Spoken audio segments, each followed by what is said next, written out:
Hello friends, welcome to my channel. हमने पिछली class में पढ़ा था संरेखीय बिंदुओं के बारे में। तो हमने बात भी की थी कि किसी समतल में एक ही रेखा पर स्थित जो 3 बिंदु होंगे वो क्या कहलाएंगे? संरेखीय बिंदु। 2 बिंदु जो होते हैं वो सदैव ही संरेख होते थे। जैसे कि 2 पॉइंट लिखे हैं अपन ने, तो ये 2 पॉइंट हैं, ये आपस में आकर मिलाएंगे हम तो क्या होंगे? एक ही रेखा में स्थित होंगे। अच्छा, 4 असंरेखीय बिंदु से बनने वाली जो सरल रेखाएं उनकी संख्या 6 होती है। हमने एक चतुर्भुज में इस चीज़ के लिए थोड़ा सा करके भी देखा था। एक चतुर्भुज बनाया था, तो चतुर्भुज की 4 भुजाएं और उनके विकर्ण आपस में जो मिलते हैं तो कितनी रेखाएं बन जाएंगी? 6 रेखाएं बन जाती हैं। बात करते हैं कि यदि n असंरेखीय बिंदु हों तो उनसे बनने वाली कितनी रेखाएं होंगी। तो उसके लिए फॉर्मूला भी देख लिया था अपने। उनकी संख्या कितनी होती है? n × n-1/2 होता है। अच्छा, अब कंडीशन आती है कि यदि n असंरेखीय बिंदु हों और उनमें से m क्या है? संरेख बिंदु हों, तो उसके लिए कौन सा फॉर्मूला होता है?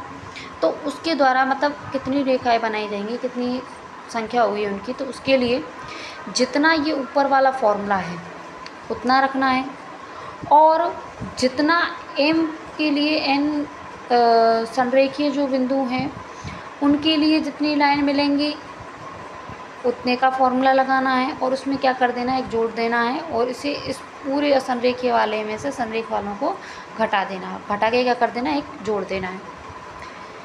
जैसे कि 10 में से 6 संरेख हों तो क्या करेंगे? यही वाला फॉर्मूला लगाएंगे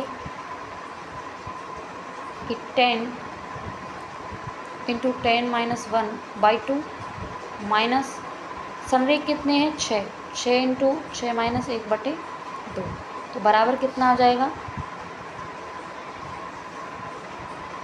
यहाँ से जब एक काटेंगे तो 5, तो 5 नाम कितने बताएंगे? 45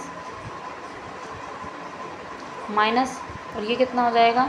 देखो ये कितनी बार गया? 3, 6 में से 3 गया तो कितना आ गया?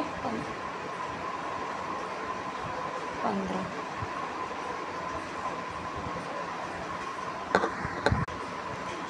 तो कितना आ गया? 15। और 15 में से अपने को क्या करना है? एक जोड़ना है। तो कितना आ गया? ये माइनस के 14 हो गया, तो कितना आ गया? 31।